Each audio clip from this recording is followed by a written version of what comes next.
Hello everyone. हम लोग class जो डिस्कस कर रहे थे वो अभी ऑफलाइन हम लोग की चल रही थी, लेकिन किन्हीं कारणवश हम लोग की क्या हो गई हैं, ऑनलाइन क्लासेस। तो हम लोग जो डिस्कस कर रहे थे चैप्टर, उस चैप्टर का क्या नाम था? Current electricity. हम उसी को प्रोसीड करते हैं और उसी के बारे में हम लोग आगे डिस्कस करते हैं कि हम लोग क्या क्या पढ़ चुके हैं। ठीक, तो देखो, हमने आपको बताया कि करंट इलेक्ट्रिसिटी के जस्ट पहले वाला जो चैप्टर था, जिसको हम लोग क्या बोल रहे थे, इलेक्ट्रोस्टैट। उस इलेक्ट्रोस्टैट में हम जो चार्ज का अध्ययन कर रहे थे सर, वो क्या था? वो क्या था अपना? स्टैटिक। अब स्टैटिक के बाद जो नए चैप्टर पे हमने मूवमेंट किया है, उसमें जो चार्ज है उसका क्या हो रहा है? मूवमेंट हो रहा है। उसका क्या हो रहा है? मूवमेंट। तो हम लोग वहीं से ट्राई करते हैं अपनी चीजों को प्रोसीड करना की। सर धारा। अब धारा, चूंकि ये चैप्टर क्या है, वैद्युत धारा वाला है, तो सर वैद्युत धारा किसे कहते हैं?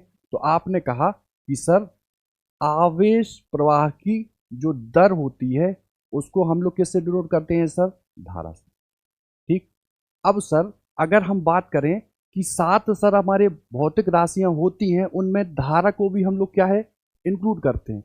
तो धारा को सर हम मूल राशि के रूप में यूज करते हैं, पहली बात। तो सर ऐसी क्या चीज है कि उसे हम मूल राशि के रूप में यूज करते हैं? तो आप कहेंगे कि सर पूरी की पूरी इलेक्ट्रिसिटी हो या पूरी की पूरी मैग्नेटिज्म हो, उनमें हम मेन रोल किसका देखते हैं? धारा का। इस वजह से हम धारा को क्या लेते हैं? मूल राशि। अब बात आती है कि कोई भी राशि हो, उस राशि का सर अगर हमको निर्धारण करना है कि सर वो क्या है, सदिश, या सर वो क्या है, अदिश। तो सदिश और अदिश के लिए आपने देखा है कि सर वो भौतिक राशियां जिनका मान होता है, मान होता है यानी कि परिमाण, और साथ में सर उनकी क्या होती है, दिशा। जिन भी भौतिक राशियों का मान और दिशा होती है वो किसकी कैटेगरी में जाती हैं? सदिश। और जिनका दिशा या मान में से कहीं भी कुछ भी कम होता है तो क्या कहलाती है? अदिश। तो फिर सर अगर बात करो, तो करंट की बात करो, तो इसमें क्या है सर? मान भी है, जैसे 2 एम्पियर, 10 एम्पियर, एम्पियर। और सर धारा की दिशा भी है। तो परिमाण और दिशा दोनों होने के बावजूद भी हम करंट को अदिश लेते हैं। उसका सर रीजन क्या है? तो रीजन के तौर पे अगर मैं आपसे कहूं, सर ये एक वायर है, ये वायर सर दो पार्ट्स में यहां ब्रेक है। इस वायर में जो करंट बह रही है वो कितनी है सर? आई। इस ब्रांच में जो करंट जा रही है उसको हम कितना कंसीडर कर रहे हैं? I1। इस ब्रांच में जो धारा जा रही है उसको क्या यूज कर रहे हैं हम सर? I2। तो हमने ये देखा है कि ये जो I है, इस I की जो वैल्यू है वो दोनों I के योग के बराबर हो रही है। जबकि अगर वेक्टर एनालिसिस की बात करो, तो सर वेक्टर की बात करो तो वेक्टर का जो जोड़ है वो इस थीटा पर डिपेंड करता है। लेकिन इसी वायर को सर अगर हम ऐसे ना करके ऐसे कर दें, तब भी इस थीटा का इफेक्ट आई पे नहीं पड़ता है। इस वजह से हम कहते हैं कि सर वेक्टर योग के नियम का पालन ये धारा करती नहीं है, या समांतर चतुर्भुज के योग का पालन ये धारा नहीं करती है। इस वजह से हम धारा को क्या लेते हैं? अदिश। इतनी बात क्लियर हुई? इसमें कोई दिक्कत तो नहीं है? अब सर हमारे पास जो न्यूमेरिकल क्वेश्चन रहेंगे उनमें अलग अलग टाइप की चीजें रहेंगी, और उन टाइप की चीजों को हमको अलग अलग निकाल के, जैसे आप इंटीग्रल का जब यूज करेंगे, तो जैसे मैं आपसे कहूं 0 से लेके और 5 मिनट तक जो धारा बही या जो आवेश हुआ उसका मान क्या है? तो सर 0 से 5 तक मतलब स्लॉट में जा रहा। तो यहां हम क्या करेंगे? इंटीग्रेशन। अब जब इंटीग्रेशन करेंगे, क्वेश्चन लेंगे, तब हम उस चीज को ढंग से समझेंगे। देखो अगले टॉपिक पे हम आते हैं। अगला टॉपिक है अनुगमन वेग। ठीक। तो अनुगमन वेग से आप क्या समझते हैं? अगर मैंने आपसे कहा सर हमने कोई भी ये क्या लिया, कंडक्टर, ठीक,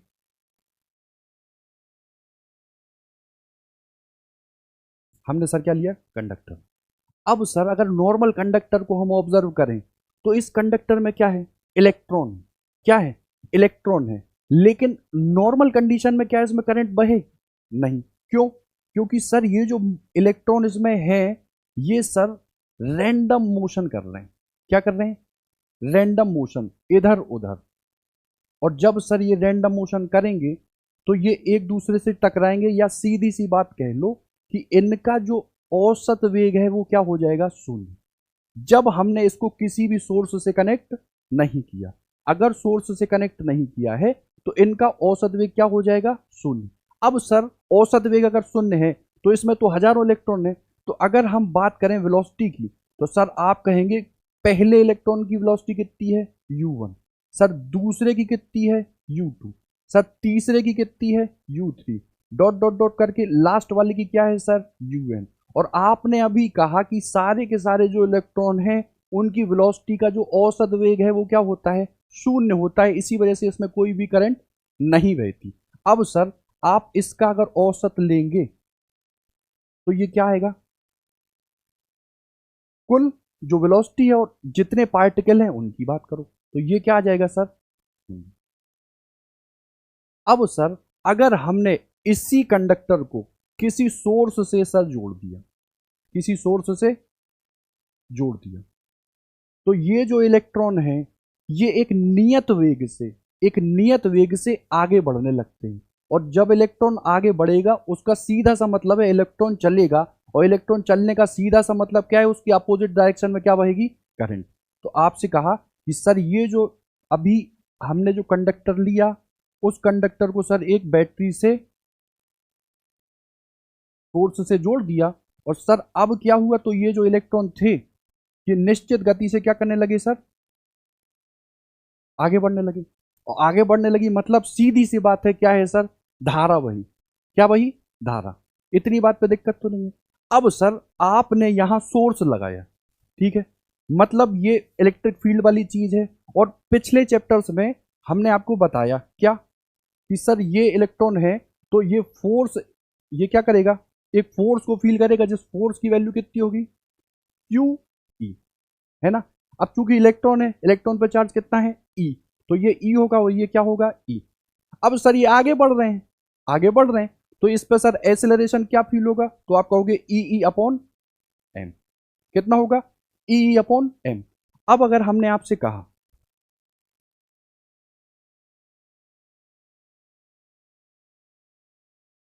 हमने आपसे कहा कि सर पहले इलेक्ट्रॉन की वेलोसिटी की आप बात करो, तो सर पहले इलेक्ट्रॉन की जो वेलोसिटी है वो कितनी हो जाएगी, v1। और v1 बराबर कितना हो जाएगा सर, u1। और v बराबर क्या जानते हैं, v बराबर u प्लस ए टी। तो ये क्या हो जाएगा, u1, और ये e सर अभी हाल आपने निकाला, ई ई अपॉन एम इंटू ये क्या हो जाएगा सर, टाउ1। टाउ1 क्या है सर, ये इलेक्ट्रॉन किन्हीं दो टक्करों के बीच में जितना समय लेता है उसको हम लोग क्या बोलते हैं, टाउ1। उस इलेक्ट्रॉन के लिए क्या बोलेंगे, टाउ1। ऐसे ही बात करो सर दूसरी वेलोसिटी की, तो ये कितना होगा, u2 प्लस के ई ई अपॉन एम, और ये टाउ2। सर ऐसे ही तीसरे की बात करो तो भी सर ये क्या हो जाएगा, u3, ये क्या हो जाएगा, v3 बराबर u3 प्लस के ई ई अपॉन एम, और ये टाउ एन। ऐसे ही डॉट डॉट डॉट करके अगर हम चलते हैं तो सर लास्ट में जो ये वी एन आता है वो आता है सर यू एन, और सर ई ई अपॉन एम, और ये टाउ एन। अब सर अनुगमन वेग से क्या मतलब है, तो ये जो इलेक्ट्रॉन गति कर रहे हैं इनकी जो वेलोसिटी है उनका अगर हम औसत निकाल दें, ये जो वेलोसिटी है इंडिविजुअली हर एक इलेक्ट्रॉन की, उसकी वेलोसिटी का अगर हम औसत निकाल दें तो उस औसत को ही हम लोग क्या बोलते हैं, अनुगमन वेग, यानी कि ड्रिफ्ट वेलोसिटी। तो सर आप औसत निकाल दो, औसत निकालने के लिए कुल वस्तु बटे कुल संख्या, तो यहाँ पे क्या थी, चाल, और कितने पार्टिकल की चाल थी, एन। तो यहाँ पे अगर हम औसत निकालते हैं तो ये कितना आएगा, v1 plus v2 dot dot dot करके vn, और ये कितने से भाग दे देंगे सर, n। कितनी बात है।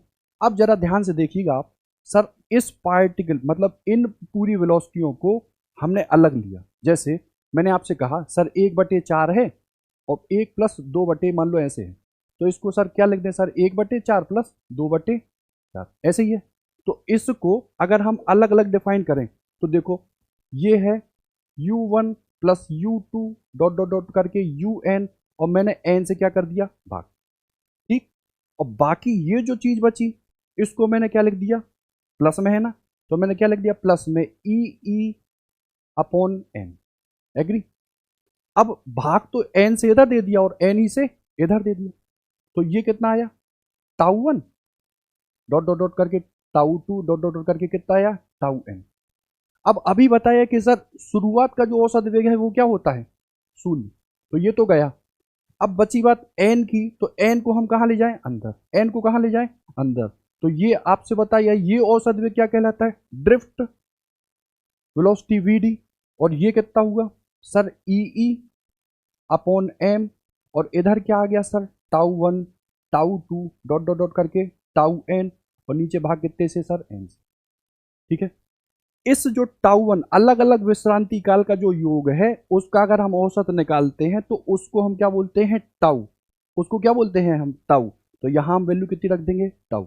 तो वीडी की जो वैल्यू आई वो कितनी आ गई, ई अपॉन एम, और ये क्या आ गया, टाउ।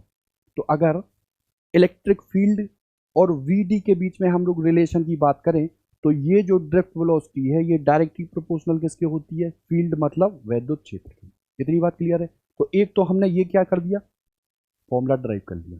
ठीक है, अब बात करते हैं आगे। सर धारा में और अनुगमन वेग में संबंध क्या होते हैं। ठीक, अभी इसके एप्लीकेशन आएंगे, हम लोग डिस्कस करेंगे। तो फिर मैंने आपसे कहा सर ये क्या है, कंडक्टर है। नॉर्मली कोई भी आप तार लो ना सर, वो बेलन के आकार का रहता है ना। जैसे ये क्या है, बेलन ही है एक प्रकार का, सुई है, उसको फुला दो तो वो क्या है, बेलन।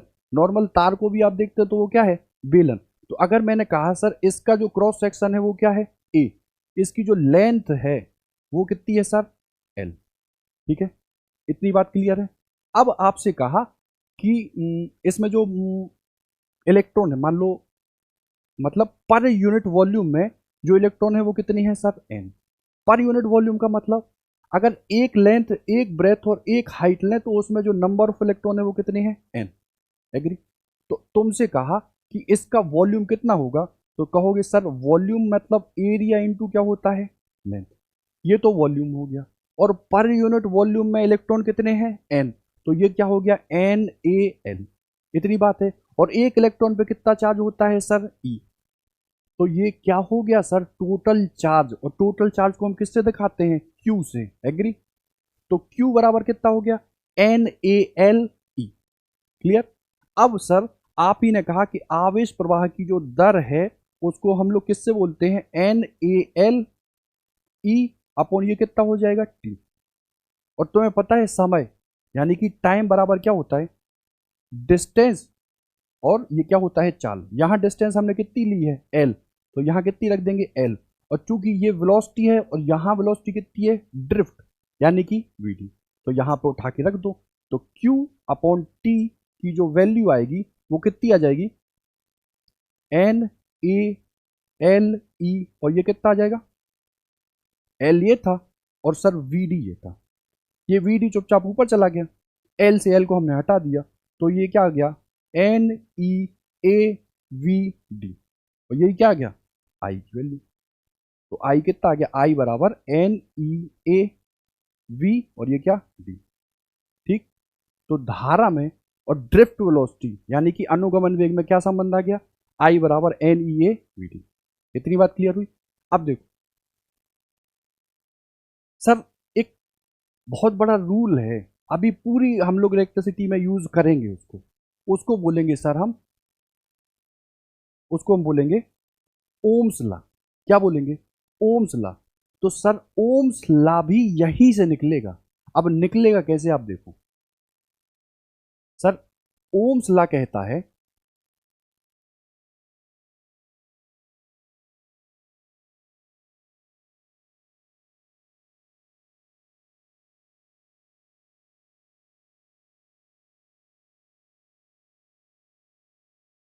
ओम्स ला कहता है कि सर भौतिक अगर अवस्थाओं को आप चेंज ना करें, मतलब फिजिकल चीजें चेंज ना हो, जैसे प्रेशर हुआ, टेम्परेचर हुआ, तो अगर कोई भी आप कंडक्टर लो तो उस कंडक्टर के लिए जो ये निकलता है जिसको बोलते हैं हम क्या, वी, वो डायरेक्टली प्रोपोर्शनल किसके होता है सर?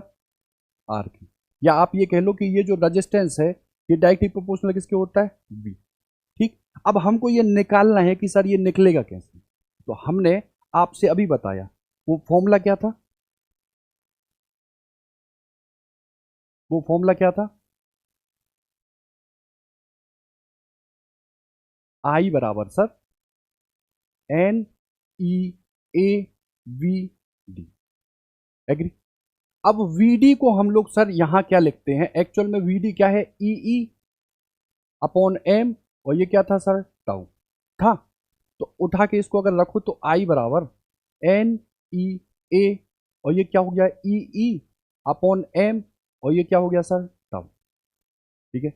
अब अगर ई की बात करो तो सर दूरी के साथ साथ विभव परिवर्तन की दर को हम क्या बोलते हैं? विभव प्रवणता। और वो प्रभाव प्रवणता किसके बराबर होता है? ई। किसके बराबर होता है? ई। तो अगर ई को हम लोग लिखना चाहें तो क्या v अपॉन एल लिख दें? v अपॉन एल लिख दें तो आई की जो वैल्यू आ जाएगी वो कितनी होगी? एन ई स्क्वायर। ये हो जाएगा, ई को लिख दें क्या? v। ये कितना? एल। ये कितना? टाउ। ये कितना? एन। ठीक है। हमने उठा ये दूरी के साथ साथ विभव परिवर्तन की दर विभव प्रवणता होती है। विभव प्रवणता किसके बराबर होती है? ई के। तो ई को हमने v अपॉन एल के रूप में लिख दिया, जहां v क्या है? पोटेंशियल। तो अब तुमसे कहा कि सर आप एन ई स्क्वायर को आप रहने दीजिए, ठीक, ये v है, आप इस v को होल्ड करिए। क्यों? क्योंकि हमको v चाहिए। तो देखो अगर हम यहां v लें तो देखो v बराबर क्या आ जाएगा? आई एल एम अपॉन नीचे कितना हो जाएगा? एन ई स्क्वायर टाउ ए। बात समझ में आई? इतना हुआ। अब किसी भी कंडक्टर के लिए देखो मास तो कांस्टेंट है, एल कांस्टेंट है, एन मतलब पर यूनिट वॉल्यूम में जो इलेक्ट्रॉन है वो भी क्या है? कांस्टेंट। ई की वैल्यू, इलेक्ट्रॉन पर जो चार्ज है वो भी क्या होता है? कांस्टेंट। एक स्पेसिफिक चालक के लिए टाउ की वैल्यू भी क्या है? कांस्टेंट। ए भी क्या है? कांस्टेंट। ठीक। तो अगर इसी को हम लोग देखें तो वी की जो वैल्यू है वो कितनी निकल के आती है? देखो इस पूरे को हम लोग क्या कहलें? तो ये v की वैल्यू क्या निकल के आती है? आई। और ये जब पूरी चीज कांस्टेंट है तो इसी पूरी चीज को हम लोग क्या बोलते हैं? आर। ठीक। तो यही तो था काय का रूल सर, ओम का, कि v और I का जो रेशियो है वो किसके बराबर आता है? आर की। ठीक है। तो देखो पहली बात समझ लो, आर की वैल्यू कितनी है sir? M L upon N E square tau A. जहां एम क्या है आपको पता है, एल क्या है पता है, एन क्या है क्लियर है, ई की बात करो ठीक है, टी टाउ क्या है विश्रांति काल, और ए क्या है क्रॉस सेक्शन एरिया। तो आर की जो वैल्यू है वो रखना दिमाग में, m L upon N E square tau है। क्लियर? अब किसी एक मटेरियल के लिए ध्यान देना, किसी एक मटेरियल के लिए ये जो वैल्यू आई है m upon N E square tau, ये भी क्या होती है? कांस्टेंट किसी मटेरियल के लिए। तो अगर इसकी कांस्टेंट की बात करो तो ये क्या हो जाएगा? M upon N E square tau. इसी को हम लोग बोलते हैं क्या है? प्रतिरोध का विशिष्ट प्रतिरोध। क्या बोलते हैं? विशिष्ट प्रतिरोध। तो विशिष्ट प्रतिरोध की वैल्यू कितनी होती है? रो बराबर m upon N E square tau. ठीक है। तो अगर इसको शॉर्ट में लिखना चाहें, जो हम लोग लिखते भी हैं, तो वो क्या लिखते हैं सर? आर बराबर रो एल अपॉन आता। ठीक है। तो पहली हो गई सर वीडी की डेफिनेशन। वीडी मतलब अनुगमन वेग। आप सोर्स से जोड़ दोगे, एक नियत वेलोसिटी से इलेक्ट्रॉन जाएंगे, और जाएंगे तो सर धारा बहेगी, सीधी सी बात है, V D E upon M tau. Clear? दूसरा हमने आपको बताया कि आई बराबर N E A V D. I क्या है? धारा, और वी डी क्या था? Drift velocity. उसके बाद तीसरा हमने प्रूफ आपको बताया कि ओम का जो नियम है वो इसी से ड्रॉ होता है, और ओम का नियम जो कहता है वो हमने पूरा इससे देख लिया। ठीक। अब उसमें जो मेन चीज निकली वो क्या थी? आर। आर को M L upon N E square tau A लिखते हैं।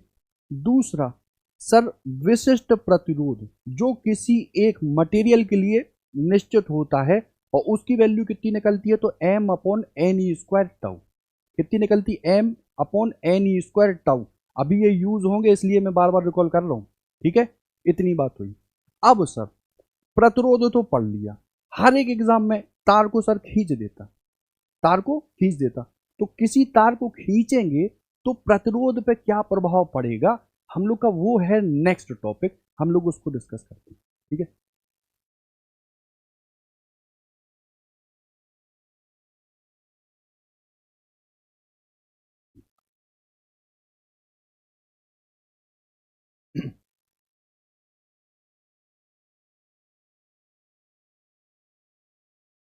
हमने कहा सर हमारे पास एक तार है, अभी आपको बताया सर बेलन के आकार का होता है, ठीक। तो एक तार है। अब सर तार है तो जितना चाहे खींच दो आप, कोई भी चीज खींचने पे वॉल्यूम तो परिवर्तित होगा नहीं। और अभी आपने दो चीजें बताई हैं, उनमें सर हम क्रॉस सेक्शनल एरिया कितना ले रहे थे, ए, और लेंथ कितनी ले रहे थे सर, एल। इतनी बात क्लियर है। तो अभी याद रखना वॉल्यूम चेंज नहीं होता है, चाहे आप तार को मतलब दबा के मोटा कर दीजिए या खींच के लंबा कर दीजिए, वॉल्यूम चेंज नहीं होता। अब सर हमने इसको खींच दिया, इस तार को हमने खींच दिया मतलब और लंबा कर दिया इसे। तो सर वॉल्यूम चेंज नहीं होता है, तो वॉल्यूम अगर बात करो प्रारंभ में कितना था सर, ए1। लेंथ कितनी थी सर, L1। बाद में सर ये एरिया कितना हो गया, A2, और लेंथ कितनी हो गई सर, L2। तो बताओ वॉल्यूम तो कांस्टेंट है, तो A1 इंटू L1 ये इसका वॉल्यूम आ गया, और ये क्या किसके बराबर हो गया, A2 और क्या सर, L2। एग्री। अब सर अगर बात करो तो A1 अपॉन A2 की जो वैल्यू है वो L2 अपॉन L1 के बराबर आ जाएगी। ये क्वेश्चन नंबर हम 1 मान लें। अब हमने पढ़ा कि सर ये जो प्रतिरोध होता है R, प्रतिरोध की बात करो तो सर ये रो L अपॉन ए होता है किसी एक कंडक्टर के लिए, या एक ही मटेरियल लें उसी के तार को खींचें तो रो तो चेंज नहीं होता, चेंज होती है लेंथ और चेंज होता है ए। तो इसी में अगर हम रखें प्रारंभिक में प्रतिरोध R1, प्रारंभ में लेंथ L1 और प्रारंभ में एरिया A1, ठीक है। तो मैं यहीं रख रहा हूं उसको। सर ये रखा हमने R1 बराबर रो L1 अपॉन A1, R2 बराबर सर रो L2 अपॉन A2। सर दोनों को डिवाइड कर दिया तो रो से तो रो गया, ये क्या आ गया L1 अपॉन A1, और ये कितना आ गया सर A2 अपॉन A1। और अभी मैंने ऊपर डिस्कस किया कि सर ये A1 L1 बराबर क्या A2, और ये सर L2, जहाँ से सर A1 अपॉन A2 की जो वैल्यू आ रही थी वो थी L2 अपॉन L1, ठीक है। उठा के हमने A2 और A1 की वैल्यू इधर से रख दी, तो ये कितना आ गया L1 A1, A2 अपॉन ये कितना हो गया L2, ये कितना हो गया A2 अपॉन L2।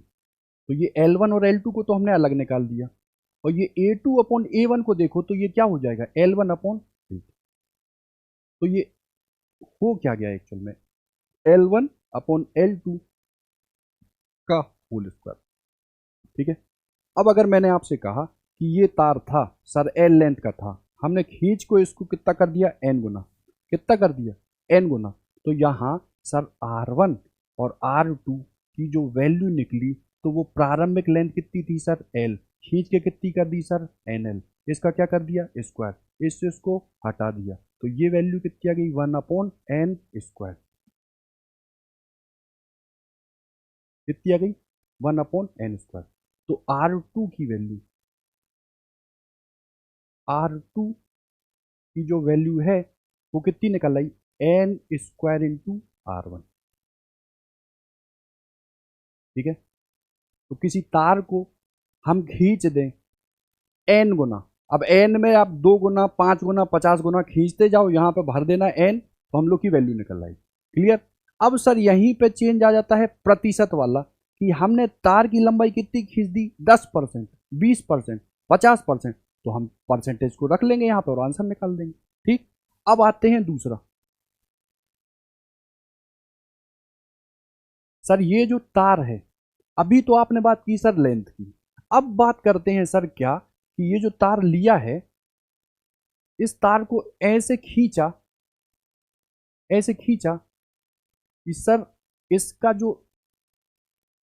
ये जो क्रॉस सेक्शनल का जो एरिया है, तो बेलन के लिए सर ये आर होगा, तो ये आर यानी कि जो रेडियस है वो चेंज, क्या चेंज हो जाएगी, रेडियस।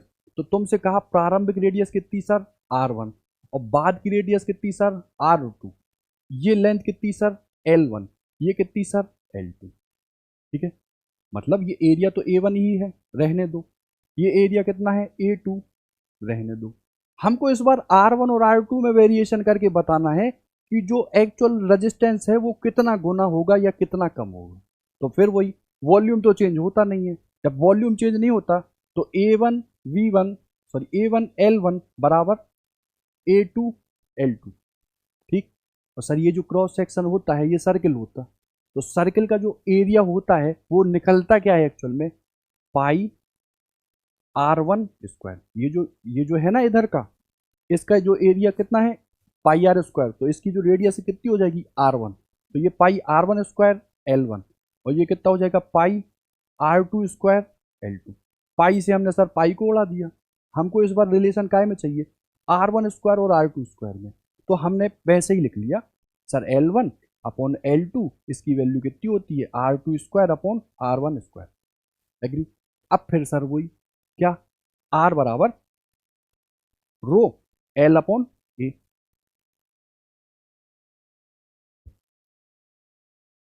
आर बराबर रो एल अपॉन ए। सर प्रारंभिक में,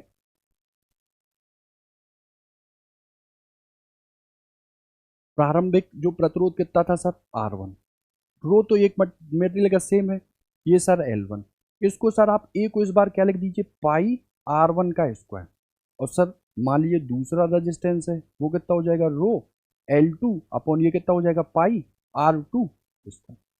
सर पाई से पाई ने कट जाएगा, रो से रो कट जाएगा, इसकी जो वैल्यू है कितनी आ जाएगी, L1 अपॉन R1 स्क्वायर, इधर कितना आ जाएगा sir, R2 square upon L2।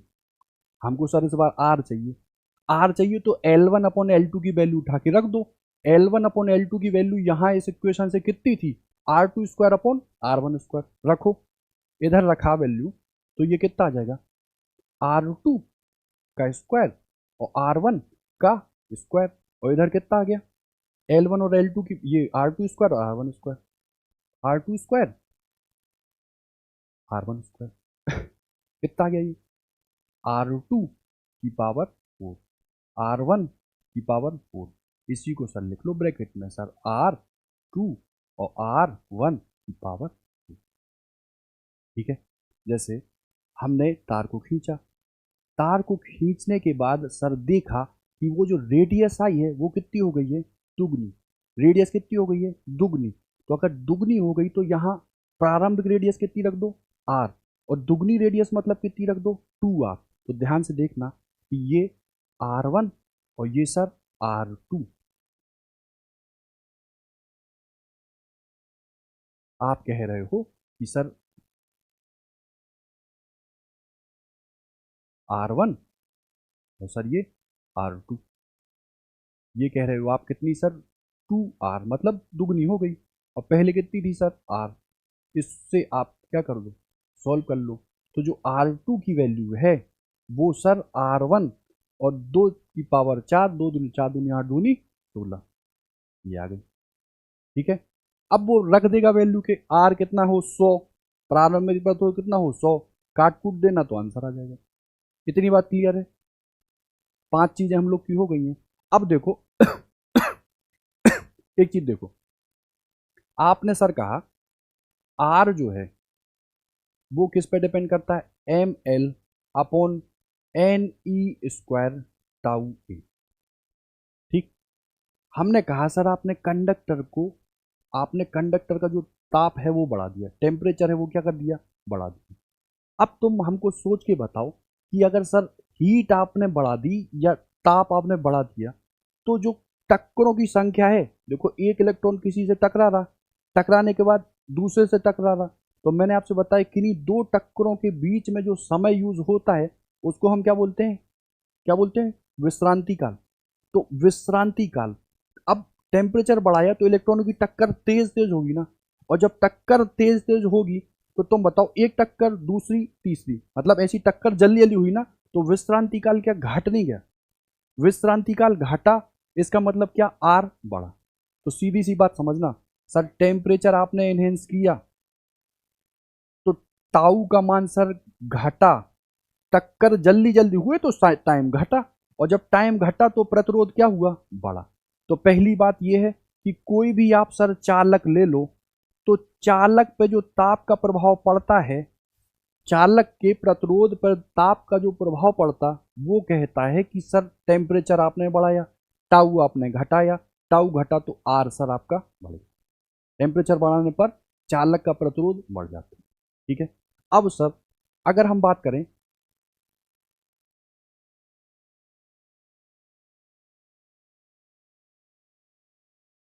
ये आते हैं काय में सर, फोर्थ ग्रुप में, और इनको हम लोग क्या बोलते हैं, अर्धचालक। क्या बोलते हैं, अर्धचालक। तो क्वेश्चन आते हैं कि सर ताप बढ़ाने पर अर्धचालकों के प्रतिरोध पर क्या प्रभाव पड़ेगा। क्या है, चालकों का तो प्रतिरोध क्या है, ताप बढ़ाने पे बढ़ जाएगा, ताप घटाने पे घट जाएगा। ठीक है, अब इधर है अर्धचालकों को प्रतिरोध ताप बढ़ाने पे बढ़ेगा या ताप घटाने पे घटेगा। तो देखो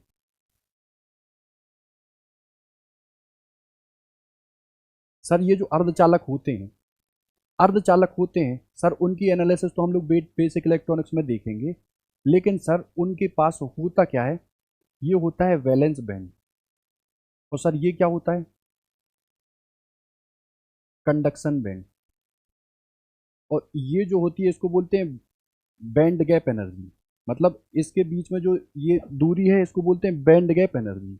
अब आपने सर टेम्परेचर बढ़ाया तो इससे जो इलेक्ट्रॉन वैलेंस बैंड से ये कहाँ शिफ्ट हो जाते हैं, कंडक्शन बैंड, और कंडक्शन बैंड में शिफ्ट होने का मतलब इतना आप समझिए कि जो एन की वैल्यू है जो हमने बताई आपको, पर यूनिट वॉल्यूम में उपस्थित इलेक्ट्रॉनों की संख्या, वो क्या हो जाती है, बढ़ जाती है। तो आपने ही तो बताया अभी कि जो ये रो होता है या ये जो आर होता है, तो आर की जो value M L upon N E square tau A. तो देखो एन बढ़ गया यहाँ पे, एन के बढ़ने से आर क्या गया, घट, आर क्या गया, घट। तो टेम्परेचर बढ़ाएंगे तो यहाँ अर्धचालकों के केस में एन की वैल्यू बढ़ जाएगी और आर की वैल्यू घट जाएगी। तो टेम्परेचर बढ़ाओ, आर घटेगा किसका, अर्धचालकों का। यही सेम चीज होती है किसमें, विशिष्ट प्रतिरोध में। तो विशिष्ट प्रतिरोध अगर चालकों के लिए लो तो कितना आता है ये sir, m upon N E square tau. चालकों में टाउ घटता है तो रो बढ़ता है, और अर्धचालकों में सर यहाँ एन की संख्या बढ़ती है तो ए रो घट जाता है। ठीक है, इतनी चीजें हो गई अपनी। अब देखो हम क्वेश्चन लेते हैं, उसके थ्रू आपको समझाते हैं जल्दी जल्दी जो हमने डिस्कस कर लिया। ठीक है,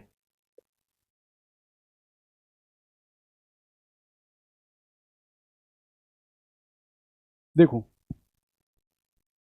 ये क्वेश्चन कह रहा, तांबे का एक तार है,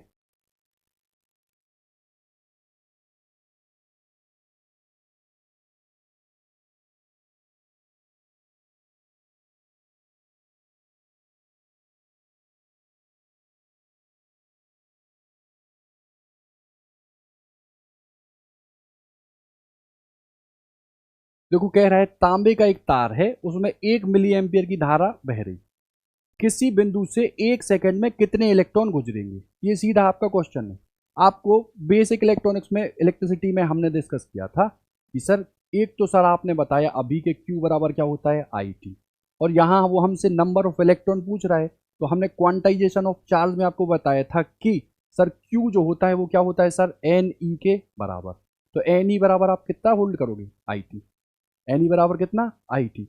हमको सर इलेक्ट्रॉन चाहिए ना पर सेकंड में, तो इलेक्ट्रॉनों की संख्या को तो हम एन से ही शो करते हैं। तो एन बराबर कितना हो जाएगा, आई। आई कितना है, एक, मिली एम्पियर। तो मिली को बदलने के लिए हम 10 की घात माइनस के 3, ये काय में हो गया एम्पियर। इसकी बात करो, ये कितना हो गया ई, एक इलेक्ट्रॉन पे कितना होता है 1.6 इंटू 10⁻⁻⁹।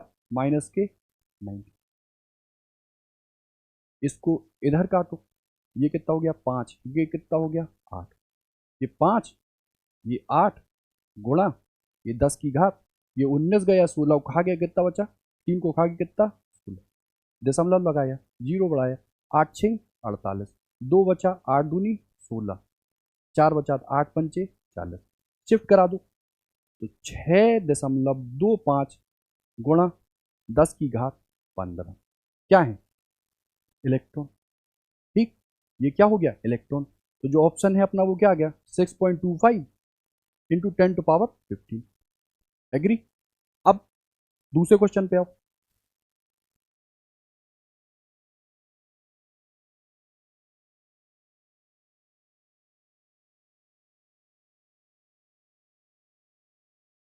देखो कह रहा किसी चालक में, क्या कह रहा, किसी चालक में मुक्त इलेक्ट्रॉनों का अनुगमन वेग कितना है v, जबकि इसमें प्रवाहित धारा कितनी है सर I।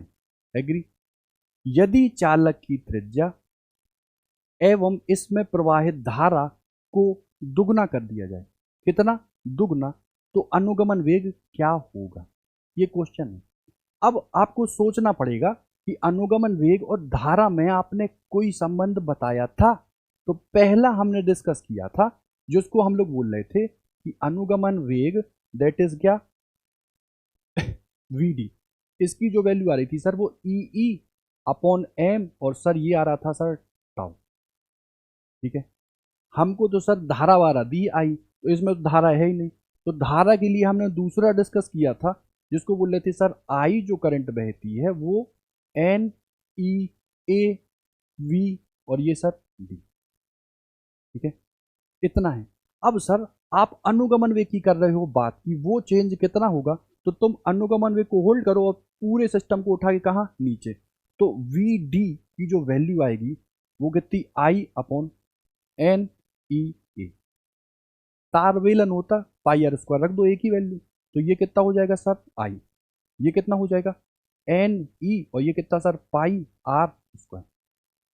ठीक है, तो देखो ये वी डी डायरेक्टली प्रोपोर्शनल अगर देखो तो काय के आई के और आर स्क्वायर के है, और चेंज यहां क्या हो रही है, एक तो त्रिज्या और दूसरी धारा, तो कर दो।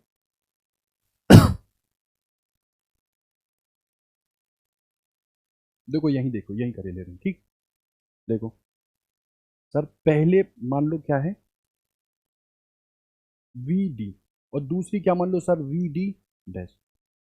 ठीक है, ये कितना हो जाएगा आई वन पहले की, सर आर वन स्क्वायर पहले का, आई टू दूसरे की, और आर टू स्क्वायर दूसरे का।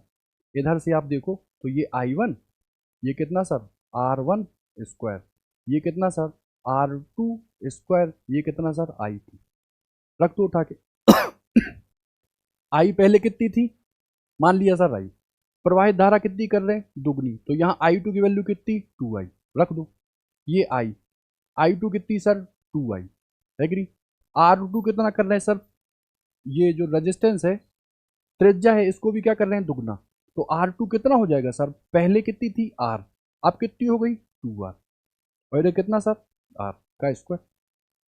ठीक, आई से काट दो आई को, इधर कितना आ गया, ये कितना हो जाएगा 4r स्क्वायर, इधर कितना हो गया sir 2r square, are square से ये गया तो कितना आ गया 2, तो सर सीधी सी बात है वी डी और वी डी डैश की जो वैल्यू है वो कितनी आ गई 1/2, तो वी डी डैश कितना आ गया, नहीं सॉरी 2 आ गई ना,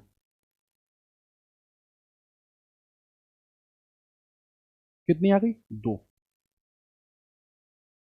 2, तो वी डी डैश की वैल्यू कितनी आ गई वी डी अपॉन 2। ठीक है, तो ये क्या हो गया वी डी अपॉन 2, तो वी हमने माना तो वो कितनी हो जाएगी v d upon 2, option number b. ठीक, समझ में आ गया होगा ये। इसको हम इरेज करें तो अगले क्वेश्चन पे पहुंचते हैं।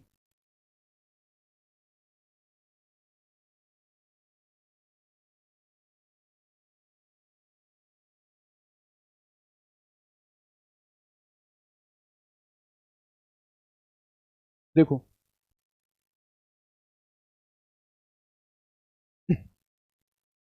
कह रहा सर धातुओं में जो मुक्त इलेक्ट्रॉन की गतिशीलता है, मोबाइलिटी ऑफ इलेक्ट्रॉन है, वो ई एम और टाउ में समानुपाती होती है किस टाइप से?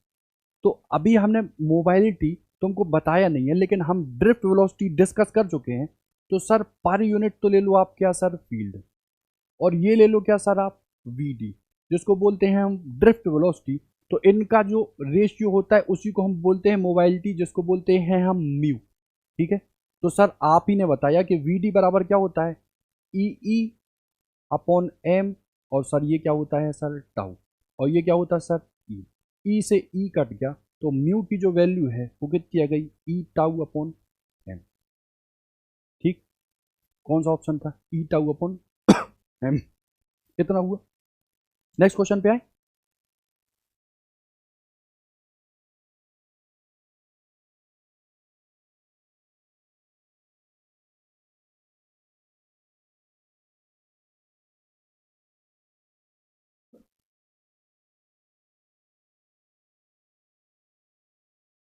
तो बहुत बढ़िया क्वेश्चन है, देखो ये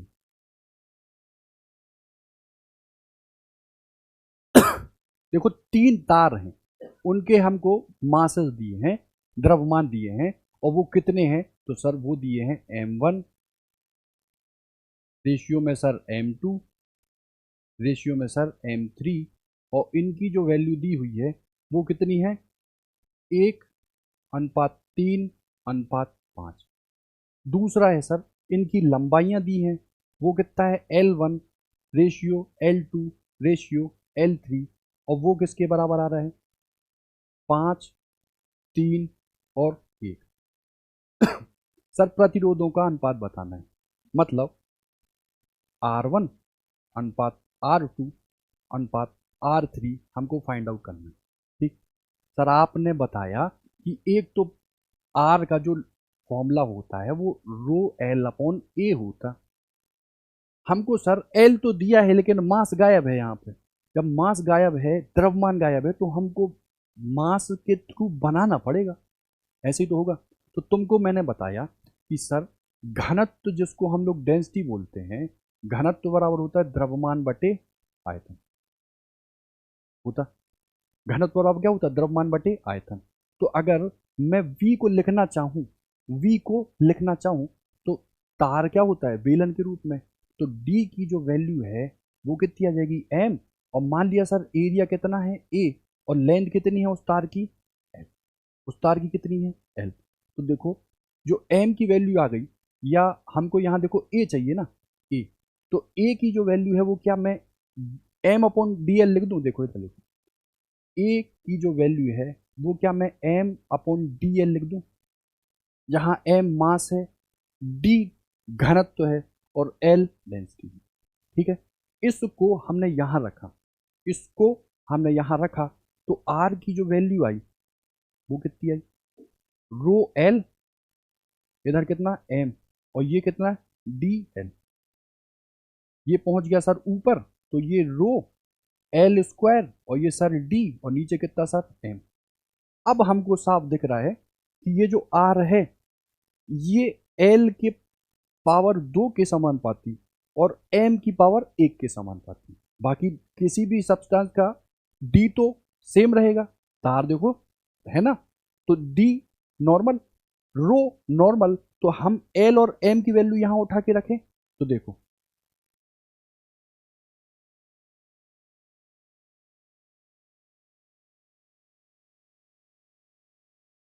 देखो सर r, देखो इतना आया, देखो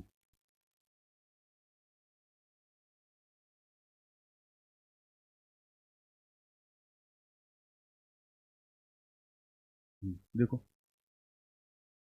r की जो वैल्यू आई वो एल स्क्वायर अपॉन एम के रूप में है। तो बताओ, मान लो R1 हमको निकालना है, तो पहले की जो लेंथ का रेशियो है वो कितना है, 5, 5 का स्क्वायर में कितना कर दूंगा सर, 25। ठीक है, और नीचे कितना है सर m, पहले के लिए m कितना है 1, तो ये कितना हो गया 1। ठीक है, दूसरे के लिए सर कितना आ गया, सर R2 की वैल्यू ये कितना करो, एल स्क्वायर, एल स्क्वायर किया आपने, दूसरे के लिए कितना आ गया सर 9, और एम कितना दिया था दूसरे के लिए 3। ठीक है, अब फिर सर तीसरे की बात करो, तो तीसरा क्या आ जाएगा, आर थ्री, आर थ्री की वैल्यू कितनी आ जाएगी, एल स्क्वायर करो तो कितना, एल स्क्वायर करो कितना 1, और सर एम स्क्वायर करोगे तो एम कितना है सर 5। तो ये R1 रेशियो R2 और रेशियो R3, ये कितना आ गया 25 अनुपाते, काट दो इसको, कितनी बार 3 बार, 3, और रेशियो में कितना सर 1:5, 5 से सारे में गुणा कर दो, तो कितना हो जाएगा 125 अनुपाते 5 थी 15 अनुपाते 3। ठीक है, ये क्या निकल आया आंसर, देखो 125, 15 और 1, देखो ऑप्शन नंबर डी, 125, 15 और 1। क्लियर है, जब भी हमको मास दिया हो तो हमको कुछ नहीं करना है सर, हम जानते हैं आर बराबर रो एल अपॉन ए, और सर हम जानते हैं घनत्व डी बराबर द्रव्यमान बटे आयतन, तो सर आयतन को हम क्या लिखते हैं, ए इंटू डिस्टेंस लेंथ। यहाँ ए की वैल्यू उठा के बाद देना कितनी, M upon D L, R की value rho L M upon D L, इसको उठा के ऊपर ले जाना, तो ये कितना हो जाएगा रो डी एल स्क्वायर, और नीचे कितना एम, तो आर जो है वो डायरेक्टली प्रोपोर्शनल एल स्क्वायर, और नीचे एम की, एल की वैल्यू भरते जाना, एम की वैल्यू भरते जाना, आपका आंसर आएगा।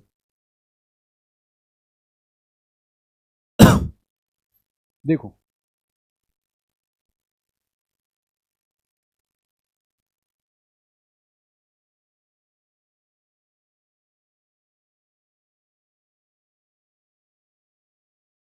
देखो,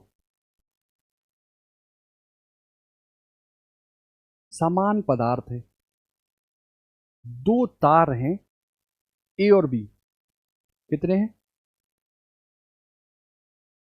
थोड़ा जूम कर ले, ठीक, समान पदार्थ के दो तार हैं हमारे पास, पहला है ए दूसरा है बी, इनके द्रव्यमान है समान। ठीक, कह रहा है सर त्रिज्याएं हैं 2r और r, और पहले तार का प्रतिरोध दिया है 34 ओम, तो तार बी का हमको प्रतिरोध बताना है, इतनी सी बात है। ठीक, और कुछ नहीं दिया है इन्होंने, क्या करेंगे, देखो देखो, हम जानते हैं सर आर की जो वैल्यू रहती है वो कितनी होती है, रो एल अपॉन ए, इतना है। अब देखो त्रिज्याएं यहाँ पे दी हुई हैं, त्रिज्याएं यहाँ पे दी हुई हैं, और कुछ नहीं दिया, द्रव्यमान सेम दिए। ठीक है, तो क्या करेंगे बताओ इसमें,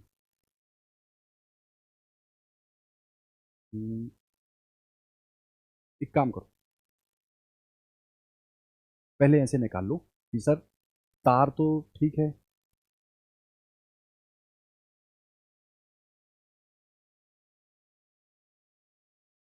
तार बी का प्रतिरोध निकालना है। ठीक है, चलो देखो सर, मान लिया R1, इसकी वैल्यू कितनी है रो, ठीक है, कितनी है सर एल, कितनी है सर पाई R1 का स्क्वायर, मैं इसको कर दूं, माना पहले का जो रेडियस है वो कितनी है R1, और सर दूसरे का जो प्रतिरोध है वो कितना आ रहा है सर रो एल, और ये कितना सर पाई R2 का स्क्वायर, इतनी बात है।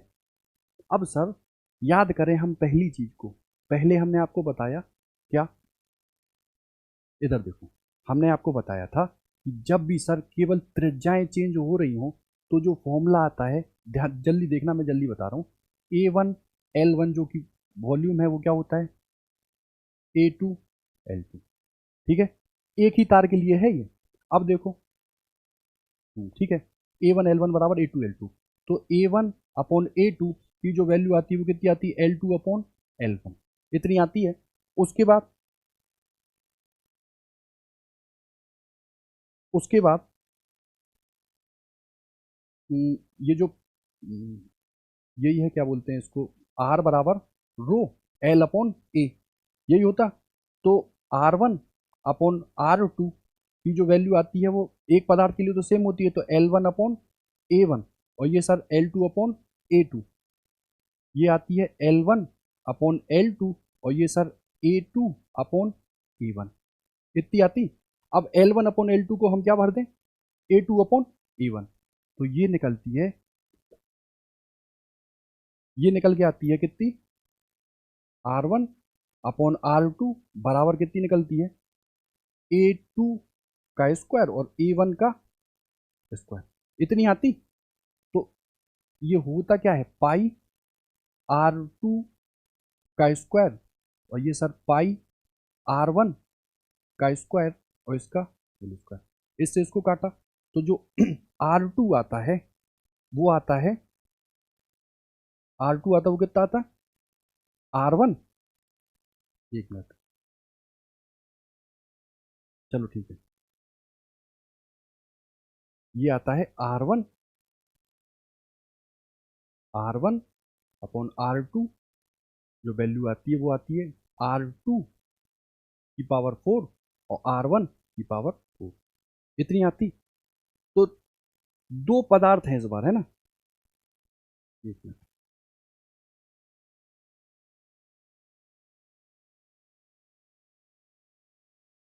दो पदार्थ हैं इस बार, ठीक है, और केवल उनकी त्रिज्याएं दी हुई हैं, तो इनका वैल्यू रखो, इनकी वैल्यू इधर रखो, कितना आ जाएगा, R1 R1/R2, ये कितना आ जाएगा, ये कितना आया था अभी, R2 की पावर 4, तो R2 देखो, R2 कितना है सर यहाँ पे R, और R1 कितना है सर 2R, इनकी आप कर दो कितनी सर, पावर 4, ठीक है, तो ये कितना आ जाएगा ऐसे, ठीक है, तो ये R1, ये कितना सर R2, और ये कितनी आई वैल्यू, 1/16, तो सर अगर हम R2 की वैल्यू निकालना चाहें तो R2 कितना निकलेगा, 16 गुणे R1, R1 की वैल्यू दी हुई है कितनी, 34, तो 16 गुणा 34, इसको ऊपर ले जाओ,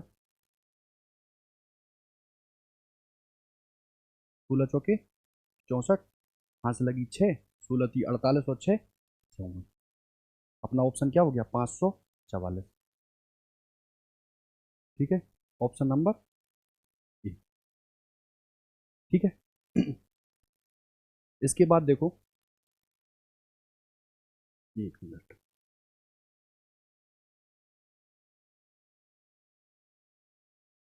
इसके बाद अगला क्वेश्चन हम लोग का आ रहा है, चालक का प्रतिरोध बढ़ता है, कंडक्टर का मैंने आपको अभी समझाया कि टक्कर जो है वो जल्दी जल्दी होते हैं, मतलब श्रांतिकाल घटता है, और श्रांतिकाल घटने की वजह से टेम्परेचर बढ़ाने पर जो प्रतिरोध है वो क्या बढ़ता है, बढ़ता है, तो इसका आंसर क्या हो जाएगा, बढ़ता है। अब उसने ये नहीं पूछा सर, उसने पूछा है कि चालक का प्रतिरोध बढ़ता है लंबाई के बढ़ाने पर, ताप के बढ़ाने पर, अनुप्रस्थ काट के क्षेत्रफल को घटाने पर, और उपरोक्त में से सभी, ठीक है, तो एक तो आपने बताया है क्या, प्रतिरोध बढ़ता है, ठीक है, तो देखो हम लोग जानते क्या है सर, R बराबर ml/n/e² टाउ टी, यही जानते हैं। अब सर रजिस्टेंस बढ़ेगा अगर हम लंबाई को बढ़ा देंगे, क्योंकि R डायरेक्टली प्रोपोर्शनल किसके है, L के। सर ताप को बढ़ा दो, ताप आप बढ़ाओगे विश्रांति काल घटेगा, विश्रांति काल घटेगा तो R की वैल्यू बढ़ेगी, इतनी बात क्लियर है, ठीक है। उसके बाद अनुप्रस्थ क्षेत्रफल घटाने पर, तो ए क्षेत्रफल ही तो है, क्षेत्रफल को आप घटा दो, आर क्या हो जाएगा, बढ़ जाएगा, तो तीनों डिपेंड कर रहा है किस पे, लंबाई बढ़ाने पे बिल्कुल, ताप की बढ़ाने पे बिल्कुल, अनुप्रस्थ काट के क्षेत्रफल को भी बढ़ा घटाने पर, इसका मतलब ऑप्शन नंबर डी हम लोग का उपरोक्त सही सारे। अगला देखो, कौन सी राशि सदिश है, तो सदिश के लिए परिमाण दिशा दोनों होनी चाहिए, समांतर चतुर्भुज के नियम का पालन, तो सर धारा, आपने बताया धारा, तो सर अदिश है, बताया, तो धारा तो नहीं है। शक्ति सर होती नहीं है, वाटहीन अभी पढ़ेंगे, होगी नहीं।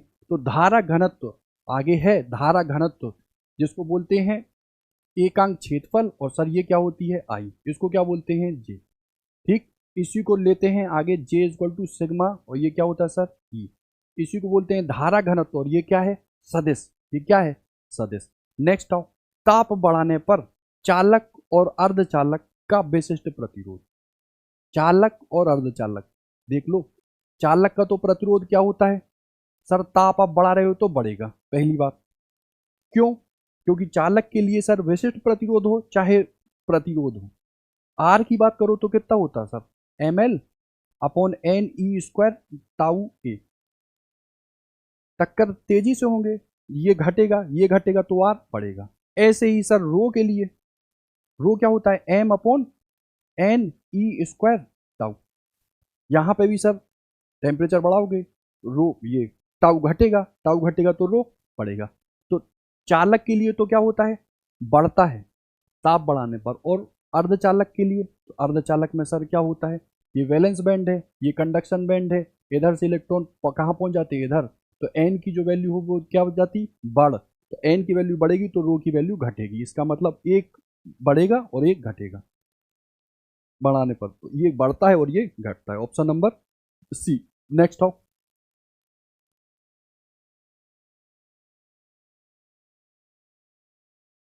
देखो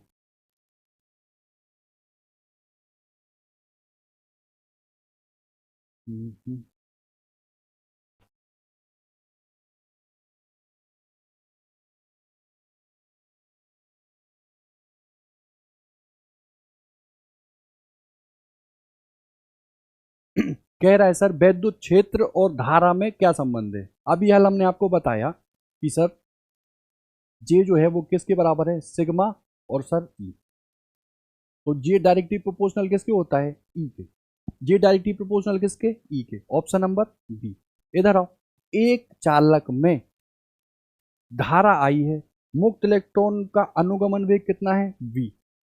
अब सर क्षेत्रफल कर देते हैं दुगना और धारा भी कर देते हैं दुगनी, तो सर अनुगमन वेग क्या हो। हमने आपको बताया कि सर आई बराबर N E A V d होता है, ठीक है। अब सर वो तो सीधा कह रहा है कि क्षेत्रफल बढ़ा रहे हो, मतलब आप अनुगमन वेग को रखो एक तरफ, और ये कितना आई अपॉन एन ई ए, ठीक है।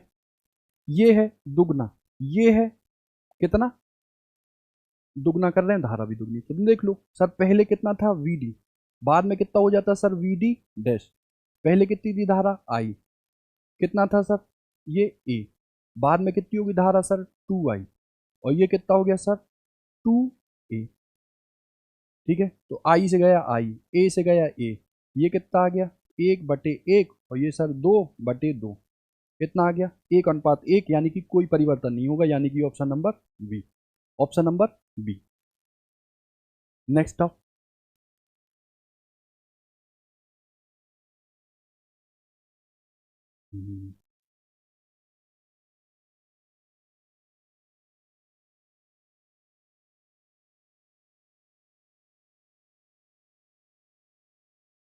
कह रहा हमारे पास समान द्रव्यमान है, समान पदार्थ है, उसके लिए दो तार हैं, मतलब दो तार हैं उनके द्रव्यमान और पदार्थ समान है, ठीक है। तार ए और बी है, तार ए का व्यास बी का आधा है, और तार ए का प्रतिरोध 24 है, तो तार बी के प्रतिरोध की आप बात करो, ठीक है। इतना कह रहा है। अभी हमने आपको बताया था कि सर ये जो तार ए का व्यास है, मैंने मान ला व्यास सर डायमीटर D1 जो है वो दूसरे का क्या है आधा, तो D2 का क्या है सर आधा। क्या व्यास सर त्रिज्या का दुगना नहीं होता है 2r2, और इससे इसको, ठीक है। तो सीधी सी बात है सर ये क्या हो गया R1 बराबर कितना हो गया R2, और ये कितना हो गया, ठीक। अब वो कह रहा है तार बी का प्रतिरोध बताओ, तार बी का प्रतिरोध बताओ। तो देखो ये निकल के आता है सर R1, ये निकल के आता है सर R2, और ये निकल के आता था सर R2, और ये निकल के आता था सर R1 की पावर 4, ठीक है।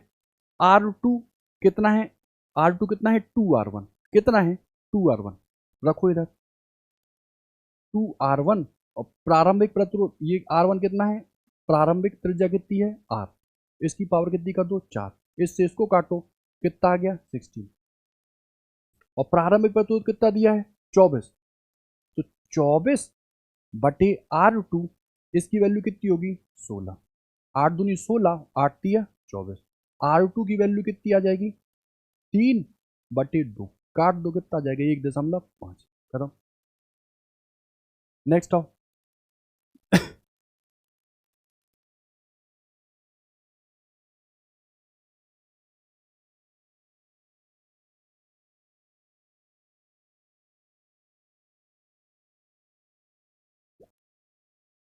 1 मिनट।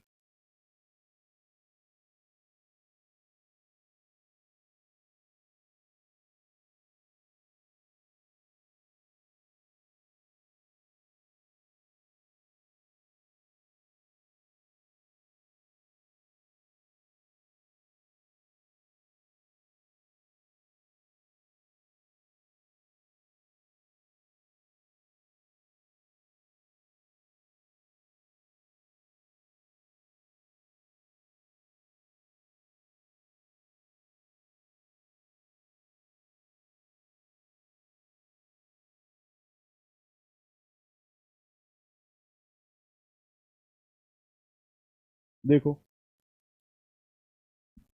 3000 कूलम आवेश प्रवेश करता है, 3000 कूलम आवेश 10 मिनट में निर्गत भी होता है। धारा बताओ, धारा का सर सीधा सा फॉर्मूला है, आवेश प्रवाह की दर को ही हम बोलते हैं क्या सर, धारा।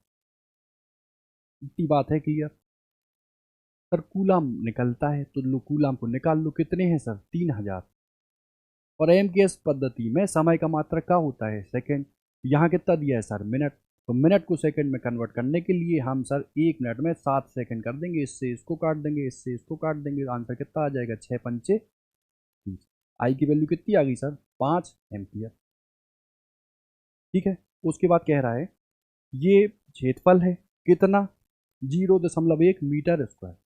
आगे कह रहा है प्रति सेकंड अगर इतने इलेक्ट्रॉन निकले तो धारा प्रवाह की बात करो। तो सर जहां भी इलेक्ट्रॉन नंबर की बात आ जाएगी हम क्या लेंगे, Q बराबर IT, और Q बराबर ही क्या सर NE। इतनी बात क्लियर है।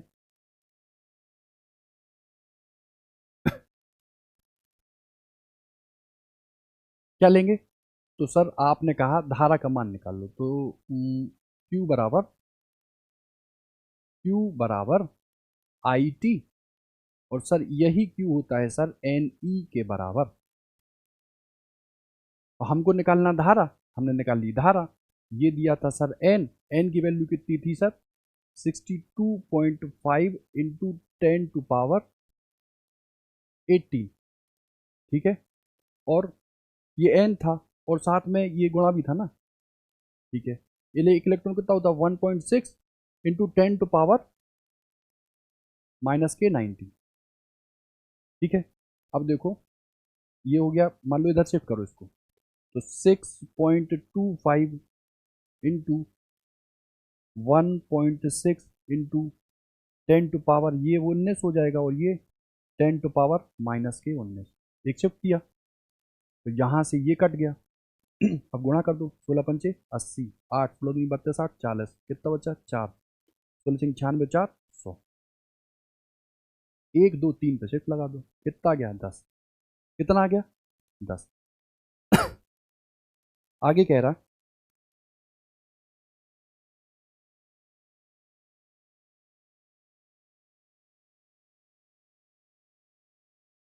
आगे आपसे वो बोल रहा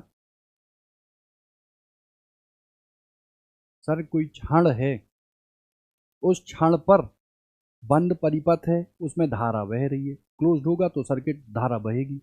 अब वो धारा जो है वो सर टाइम के हिसाब से चेंज हो रही, और वो कह रहा है कि ये जो आई की जो वैल्यू है वो है सर 4 - 0.08, और ये सर टी। ठीक है, अब वो कह रहा है कि चालक के अनुप्रस्थ काट से 50 सेकंड में कित प्रवाहित होने वाले इलेक्ट्रॉन कितने। तो देखो 1 सेकंड में कुछ इलेक्ट्रॉन, 2 सेकंड में कुछ, टोटल पूछ रहा कितने का, 50 का। तो हम सर क्या करेंगे, वही चीज जिसको बोलते हैं क्या, इंटीग्रेशन। आई की वैल्यू होती क्या है, तो आवेश प्रवाह की ही दर है धारा, और ये कितनी है सर, 4 - 0.08 टी। सर इधर इसको ट्रांसफर कर दो, तो ये डी क्यू बराबर 4 - 0.08, और ये क्या आ गया सर, टी, और इधर कितना आ गया, डी टी। इंटीग्रेट कर दो। हमको क्या चाहिए सर, इलेक्ट्रॉन चाहिए ना, तो पहले अब आप क्यू निकाल लो, क्यू बराबर एन इंटू ई से क्या एन निकाल लेना। चले ऊपर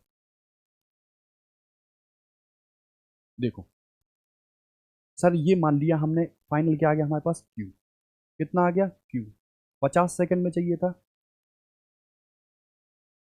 ये कितना आ गया मान लो सर, क्यू ये कितना आ गया, तो ये होता है सर 4 टी हो जाएगा, और ये माइनस के 0.08, और ये एक्स की पावर n+1 अपॉन n+1। ठीक है, इसको काटो तो कितनी बार गया, 0.04। इधर अगर आप रखो वैल्यू तो कितनी, 0 से 50 सेकेंड, यहाँ 50 की वैल्यू रखोगे तो 50 चौके 200 माइनस के 0.04, और 50 का आप स्क्वायर करोगे तो कितना आ जाएगा, 25।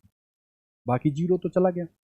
अब देखो ये कितना आया, 200 माइनस, ये एक और दो पे शिफ्ट हुआ तो ये दो को खा गया, तो 25 चौके कितना आया, 100। क्यू की वैल्यू कितनी आ गई सर, 100। क्यू की वैल्यू कितनी आ गई, 100। और क्यू बराबर क्या होता है, एन इंटू ई, तो एन की वैल्यू कितनी आ जाएगी, क्यू कितना आया, 100, ई कितना है 1.6, और 10⁻⁻19 कहाँ चला गया, ऊपर। इससे आपने इसको काटा, 16×6 = 96, कितना बचा, 10, नहीं 4 बचा, 16 दूनी 32, कितना बचा, 8, 16×5 = 80, गुणा 10⁻19, शिफ्ट कर दो इधर, तो 6.25 इंटू 10⁻7 इलेक्ट्रॉन प्रति सेकंड। देखो ऑप्शन है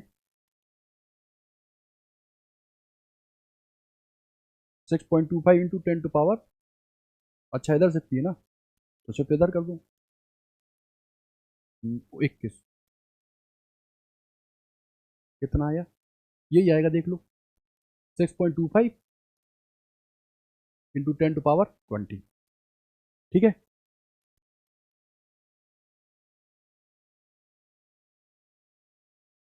नेक्स्ट क्वेश्चन ले, इधर देखो, देखो क्यू हमारा कितना आया, 100, क्यू कितना है सर, 100।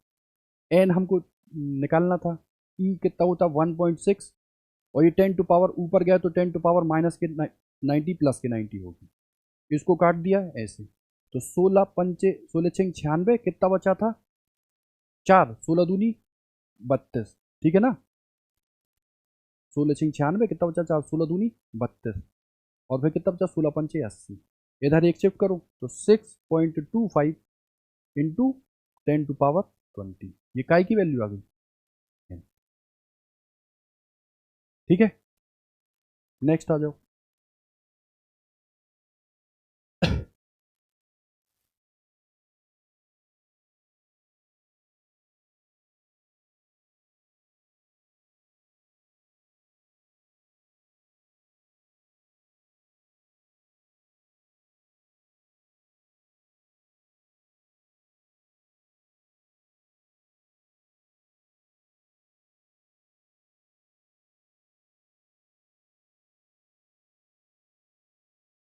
देखो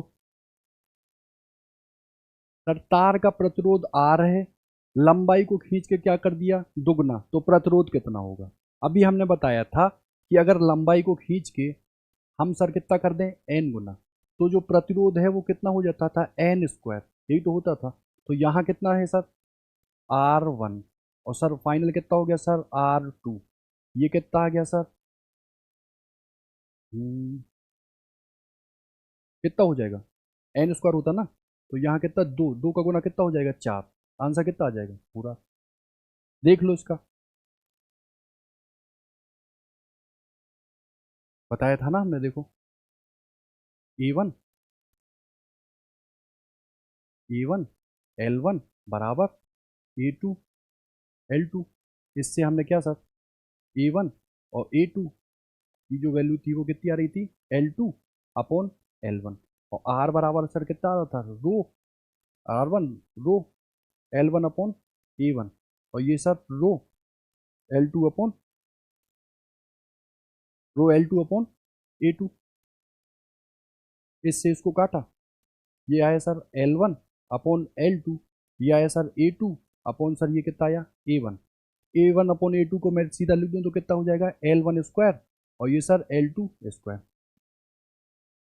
अब क्या कर रहा है, दुगनी कर रहा, तो पहले लेंथ मान लो कितनी थी सर L, अब कितनी कर रहा सर 2L। इसकी क्या कर दें सर स्क्वायर, इसको क्या कर दूं, काट दूं, तो ये कितना आ जाएगा R1 अपॉन R2 की वैल्यू कितनी आ गई 1/4। तो R2 कितना हो जाएगा 4R1। ठीक है, 4R। नेक्स्ट आओ,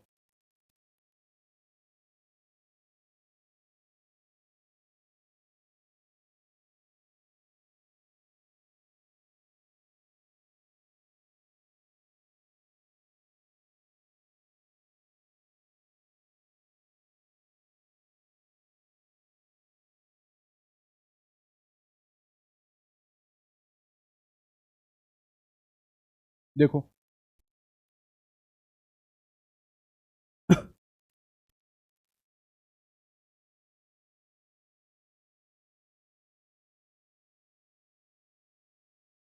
देखो, लोहे के तार का वैद्युत प्रतिरोध कितना दिया है, वो कह रहा है R।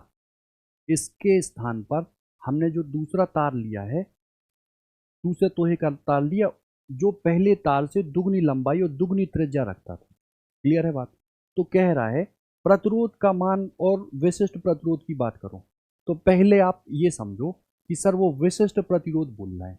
और अगर हम विशिष्ट प्रतिरोध की बात करें तो आप ही ने बताया कि जो रो होता है वो m upon N E square tau के बराबर होती है, जहाँ m क्या है द्रव्यमान, ये m क्या है द्रव्यमान। तो देखो m तो चेंज नहीं है, आगे क्या कह रहा है n, n भी तो देखो चेंज नहीं है, तो e, e पे भी डिपेंड नहीं है, और टाउ, टाउ पे भी डिपेंड नहीं है। तो विशिष्ट प्रतिरोध का मान तो देखो चेंज होगा नहीं। ठीक है, क्यों, क्योंकि लोहे का लिया तो रो तो वैसे भी चेंज नहीं होता, मतलब यहाँ पे विशिष्ट प्रतिरोध देखो, जहाँ पे आधा लिखा वो तो कटेगा, जहाँ ये लिखा वो भी कटेगा। अब देखो ये तो अपरिवर्तित रहेगा, तो या तो ये ऑप्शन जाएगा या ये। अब देखो कि अलग अलग है, चलो अलग अलग ले लो। अब पहले आप आर की बात करो, ठीक है, देखो पहले के लिए, ठीक है सर, पहले के लिए ये निकाल लो आप आर, ये कितना निकलेगा सर, मटेरियल लोहे का है, रो को हम भूल जाते हैं सर, एल, एल की तो दिक्कत है नहीं, त्रिज्या की है, तो ठीक है। पहले की लेंथ कितनी है L1, और सर या पहले की लेंथ कितनी मान लो सर L, कितनी मान लो L, ये मान लिया L, रो L अपॉन ए। तो ए कितना होता पाई आर स्क्वायर, पाई से तो हमें मतलब है नहीं, हमको केवल किससे है आर से। तो त्रिज्या कितनी ले ली, पहले वाले की कितनी सर आर, पहले प्रतिरोध कितना हो गया R1। ये सर दूसरा आया, दूसरे के लिए जो एल की वैल्यू है वो कितनी ले ली सर, कितनी ली, पहले तार से दुगनी, यानी कि कितनी ले ली 2L। और देखो त्रिज्या कितनी है दुगनी, त्रिज्या कितनी है दुगनी, तो यहां सर कितनी ले ली 2R, है ना, और इसका स्क्वायर था तो सर इसका भी स्क्वायर हो जाएगा, पाई आर स्क्वायर था ना। तो देखो ये कितना आ गया L, ये कितना आ गया आर स्क्वायर, ये कितना हो गया सर 4R स्क्वायर, और नीचे कितना हो गया 2L। इससे इसको और इससे इसको हमने काटा, तो R की वैल्यू R1, और ये सर R2, इसकी वैल्यू कितनी हो गई 4, और ये कितना बचा 2, कितना आ गया दुगना, कितना हो गया दुगना। तो हमको क्या निकालना था, तो प्रतिरोध का मान दुगना, मतलब R2 का मान क्या हो जाएगा दुगना, R2 का मान दुगना तो नहीं होगा सर, R2 का मान क्या हो जाएगा, R1 का आधा। तो ऑप्शन हम लोग का कौन सा सही हो गया, प्रतिरोध का मान तो आधा, और विशिष्ट प्रतिरोध का मान चूंकि लोहे के ही लिए हैं दोनों तार तो चेंज नहीं होगा, मतलब अपरिवर्तित है। ठीक है,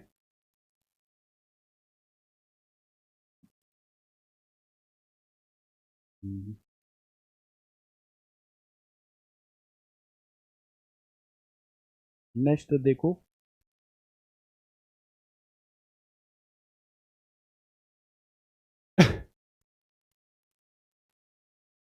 ये आई का फंक्शन दिया है टी के रिस्पेक्ट में, टी समय है, आई को धारा बोलते हैं। सर प्रथम 5 सेकंडों में प्रवाहित आवेश का मान बता दो, मतलब क्यू की वैल्यू आप बता दो, टी यहाँ रखते जाओगे तो आई चेंज होता जाएगा, मतलब सर हम वही क्या करेंगे, इंटीग्रेशन। तो सर आई लिया, आई को सर आपने बोला कि कितना दिया, 1.2 टी प्लस के 3, आवेश प्रवाह की दर को ही हम क्या बोलते हैं सर, धारा, 1.2 टी प्लस के 3, तो डी क्यू कितना आ गया, 1.2 टी प्लस के 3 डी टी। इसको सर इंटीग्रेशन कर दो तो क्यू कितना निकल के आ गया, 1.2, ये हो जाएगा टी की power n plus one upon n plus one, ये कितना हो जाएगा, कितना है 3 है ना, तो ये क्या हो जाएगा 3 टी। अब इधर रख देना, ये ऐसे कर लो, इसकी वैल्यू उठा के बाहर देना, कितने में चाहिए, प्रथम 5, तो यहाँ 0 से लेके और 5, 5 की जब वैल्यू रखोगे इधर काटो इसको, 0.6, ये 0.6, ये कितना आ गया, 5 5 25, ठीक है, और ये कितना आ गया 3, और ये कितना आ गया 3 5, सॉरी ये कितना है 5, तो 5 3 15, तो सर ये हुआ, और 25 छक्के 150, और ये एक शिफ्ट में दशमलव लग गया, तो 15 और 15 कितना हो गया 30, आंसर क्या आ गया अपना 30। ठीक, तो ये थे, थ्योरी भी थी और न्यूमेरिकल थे। हम लोग को देखो मेनली वहाँ पे ऑप्शन रहेंगे, OMR रहेगा, हमको गोले करना है, मतलब जितना ज़्यादा हम लोग प्रैक्टिस करेंगे काई की क्वेश्चन की, उतने ज़्यादा हम लोग के कॉन्सेप्ट क्लियर होंगे। तो एक बात आप समझ लो, जितना भी हम लोग थ्योरी पर फोकस कर रहे हैं उसका 5 गुना हम लोग को काय पे करना पड़ेगा, अपनी प्रैक्टिस पे। तो जो आज की चीज़ें हुई हैं इनको आप फिर से रिकॉल करिएगा, कॉपी पेन उठाइएगा, फिर से लगाइएगा, बाकी हम ग्रुप में क्वेश्चन भेज देते हैं तो क्वेश्चन आप लोग करिएगा, बाकी देख लेते हैं हम लोग नेक्स्ट क्लास में, इसी का आगे हम लोग प्रोसीड करेंगे अगली क्लास। ठीक है।